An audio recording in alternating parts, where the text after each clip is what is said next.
Welcome to Dr. Roger and Friends, the bright side of longevity, hosted by three Ps in a podcast, Doc Roger, Teresa, and Danielle. Thanks for joining us for Coffee and Conversation.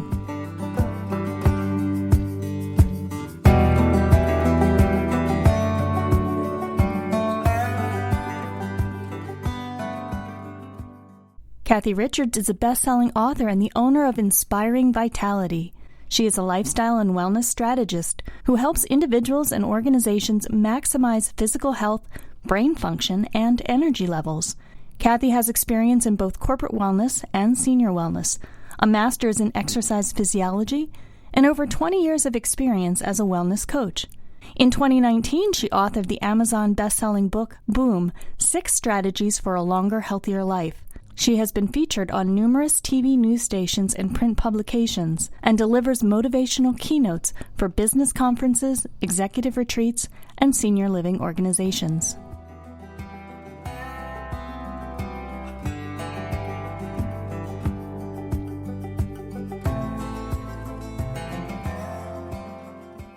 Well, I am thrilled to welcome today Cathy Richards. She is the author of a new book called Boom, 6 Steps to a Longer, Healthier Life, someone I've known for quite a while. And I'm just thrilled that you're able to join us today, Cathy. Thank you. Happy to be here. So glad to have you, Cathy. Tell us, let's start with why you decided to write the book that you called Boom, and tell us what it has to do with longevity.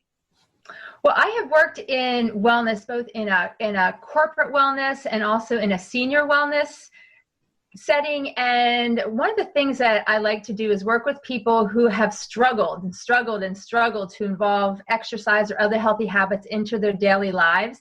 And it started occurring to me that the idea of a wake-up call, like boom, like, okay, this is it. I'm finally going to do something. What can I do to get a handle on this? This is so important. I can't afford to not pay attention to this any longer.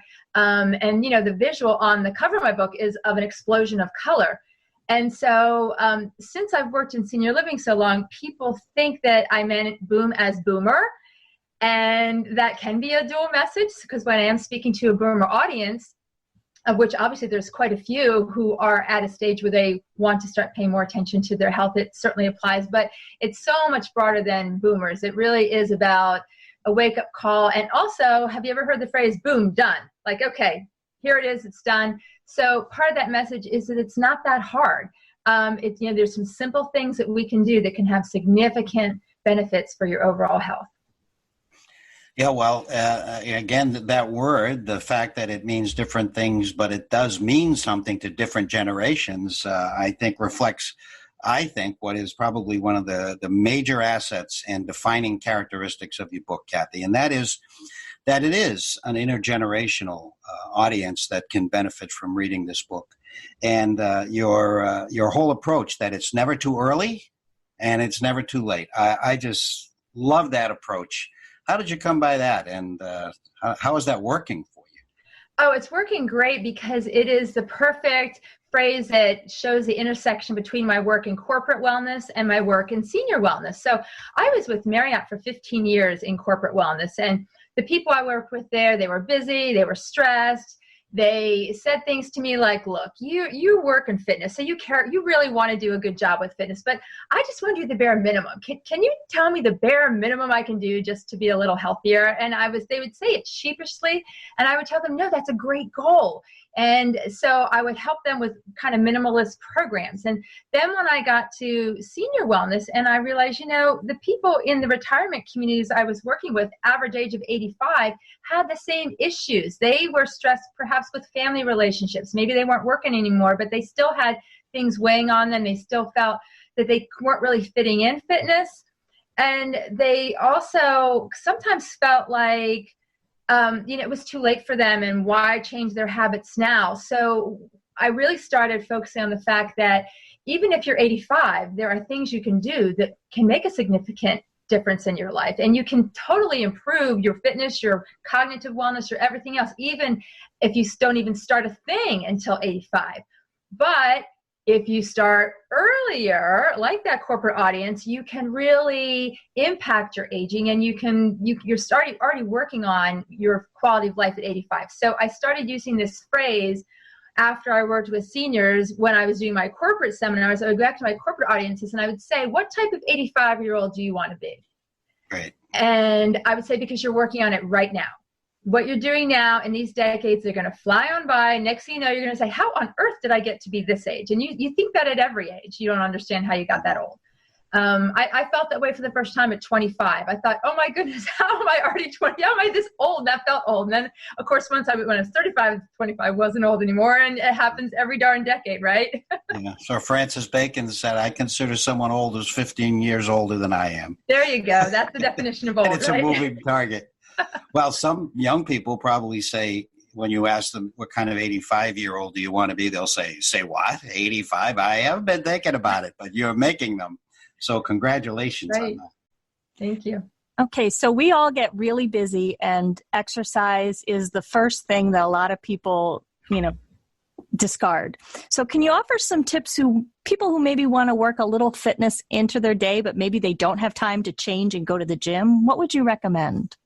Yeah, I mean, there's a lot of ideas that I recommend for that, because the truth is, if people were going to be the kind that change in exercise clothes and go to a gym for an hour 3 times a week, they probably already would. And not that you can never change into that type of a person, but you don't have to wait for that to do something. And most people really think that. They think that if I'm not going to go to a gym and change into exercise clothes, I might as well do nothing at all. So you're right, Danielle, that the core message of mine is there are tiny 2-minute things you can do that still make a difference. And one of my examples came from my work in senior living, where we would do the sit to stand exercise, which is a standard test of fitness in senior living, where you sit in a chair and you stand up and sit down, stand up and sit down as many times as you can in 30 seconds to see how strong your legs are. Now, some people might have a leg strength that's not even strong enough to do one, and they need their hands to push to get out of a chair. So, but for many of people who can do that, if you just did that in 30-second increments, let's say you're sitting at your desk too long. If you were just to stand up, sit down for 30 seconds, that is a great energy boost. That just took a minute. Another example I like to give is for back pain. So many people suffer from back pain, and they think it's a medical issue, when most often it's a biomechanical issue that's actually more muscular, in fact, that the weak abdominals is what causes most back pain. So I tend to recommend doing a modified plank if someone is strong enough to do a plank, or if they're an older adult where a seated abdominal exercise is more appropriate. Do that, and it takes a minute, and then do a lower back stretch where you lie on the floor and pull your knees to your chest. That takes a minute. So it's about the amount of time it takes to brush your teeth. And I always recommend linking these things to something like brushing your teeth, because none of us need something extra to remember to do. So if it becomes part of your routine, where right after you brush your teeth, you pop down on the floor and you do your plank and your lower back stretch, or right after you make lunch, or whatever it is that you're linking it to, it becomes easier to remember. And by the way, I'm resisting the urge to do the stand-up test like right now as we're talking, because I don't know that the audience would appreciate hearing me go up and down, but those are some great tips. Thank you for sharing them.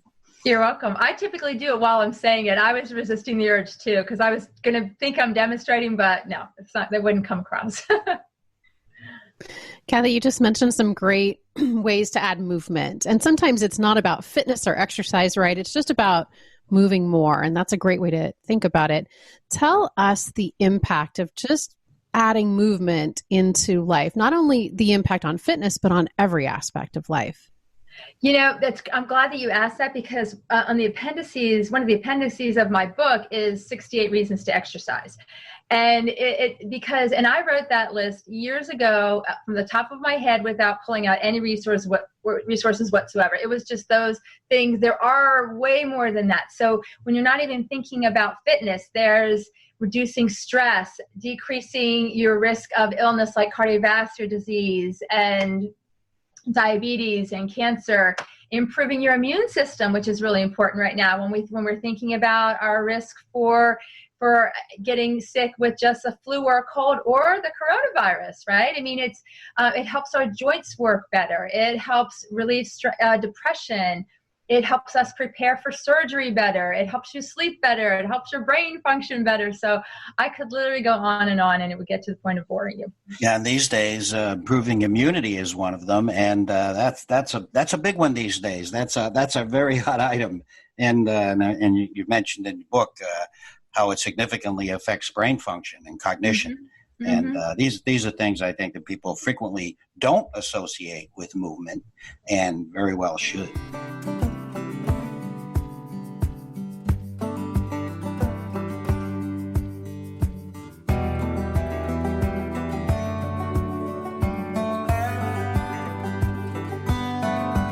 What are some misconceptions older adults might have about their fitness and cognitive ability, and how do you address those things? Well, the biggest misconception people have as we age is that, it's too late and I'm too old. It is what it is. My body is beyond the time where I can make meaningful improvements. And you can't teach an old dog new tricks, or I'm stuck in my ways, or I'm too frail. I might have too many injuries. I don't really know where to start. So a lot of times it's that those mental barriers. I don't see myself that way. A lot of times older generations feel like if I wasn't athletic when I was young, if I don't consider myself a jock or an athlete or a fitness person, that there's it's just not who I am. It's not part of how I see myself. But research tells us that the human body and the brain, so our brain cells and our muscle cells, can respond to stimulus even at advanced ages. I mean, I've had people who were beyond the age of 90 or 100 who, when you give them dumbbells and do some type of physical movement, their muscles respond, they get stronger. Perhaps somebody is in a skilled nursing setting where they're in bed and they don't even have the core strength to be able to sit up.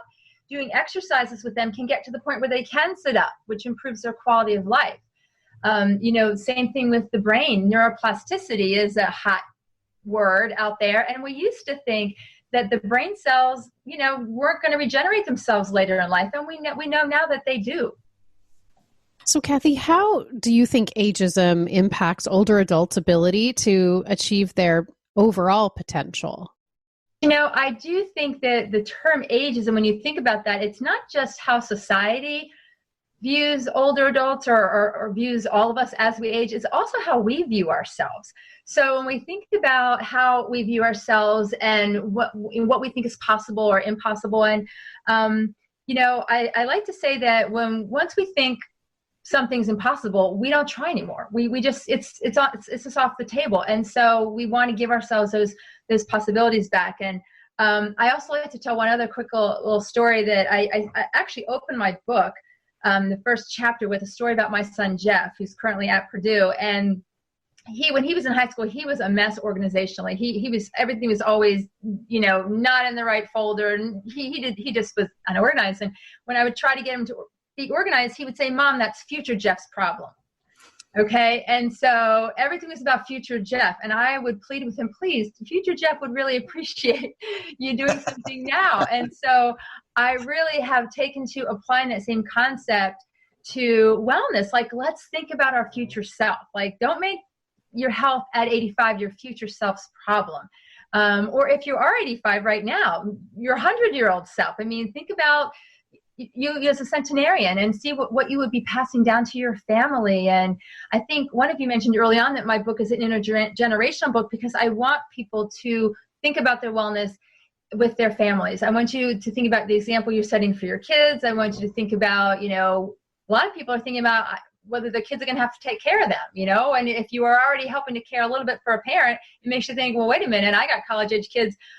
Do I want them to care for me like, more or less than the amount that I'm caring for my parents? So it's something for us to really think about together. Well, you mentioned at least peripherally that 90-year-olds can improve and that. So do you have any specific stories? I think our audience would be particularly interested in, do you have someone who made a relatively minimal investment or a relatively, maybe a big change in their life, but it wasn't all that difficult to do, but it was different, and had significant benefits from that affected the entire quality of their lives? Absolutely. I'm thinking of a woman, first name, I'll just call her Barb. And she is someone who has a very sly smile. And when I picture her, I think of her personality first, because just like we all do with people that we've worked with. And Barb has MS. And she started a very modest exercise routine years ago, though. But her big thing she has been consistent. It's not a lot of time that she spends, but she has been consistent. And she walks. She has a cane, and she has a electric scooter that she uses on occasion when she has somewhere far to go. But she has shared with me that her doctor has told her he's convinced she would have been in a wheelchair many, many years ago if she hadn't been exercising. And it is her exercise habits that have staved off the progression of her disease process. Yeah, small investment, large return. Mm-hmm. Well, that's a great story, and we see them in our network and in Masterpiece Living communities that the people we work with tell us about, and it truly is magnificent. And I guess we have the wrong idea that you have to put huge amounts of time, make huge changes in your life, only eat bark, run marathons for younger people, and we all know, we've all found out that. In fact, you know this, I'm not sure our audience would, that the greatest change that you see, the biggest improvement, the gap between where you were and where you are and the health benefits comes just from someone who's sedentary, doing nothing, just beginning to do relatively little. You've seen that, I'm sure, Cathy. Yes, absolutely. I mean, that's that whole concept of diminishing returns. So sometimes it's these people who are exercising a ton.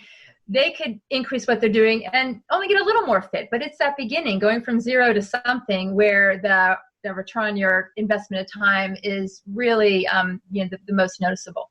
So Cathy, a lot of great information. We really appreciate you sharing. How can people learn more about you, the book, the work that you do? Well, my website is cathyrichards.net, and Cathy is with a C. And I set up a special webpage, cathyrichards.net /free stuff. And if you go to that free stuff page, you can just be eligible for downloads. I have some hints on your metabolism. I have a recipe for some healthy foods that I like to recommend. And then you'll also hear about upcoming things that I have to offer, which usually has to do with, a lot of times I do free online workouts, especially in this time when a lot of people are home. But there's information on my book there as well. Well, fantastic. You have definitely given us the bright side today, which we particularly appreciate, and I think how to have a longevity that's going to be healthy and free of many of the things that people think are inevitable and yet are not. That's well, right. We wish you great luck with the book. I don't think we need to wish you luck, but because it's so well written and it has appeal to a very large audience. But good luck with that. I know it's a lot of work, and good luck in your future endeavors. And we want to stay close with you, Cathy, because we know you're a good speaker as well as a writer, and with a lot of good information from a very eclectic background. So thanks for joining us today. Thank you. It's great.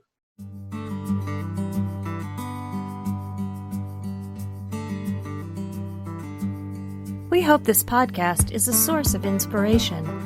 If you're ready to dive deeper into these concepts and really apply them in your life, join us over at Master Life. You'll have a personalized experience and lots of support to create your own long, bright future. mymasterlife.com. You've been listening to Dr. Roger and Friends, The Bright Side of Longevity. If you like the show, please rate and review, and be sure to click to follow.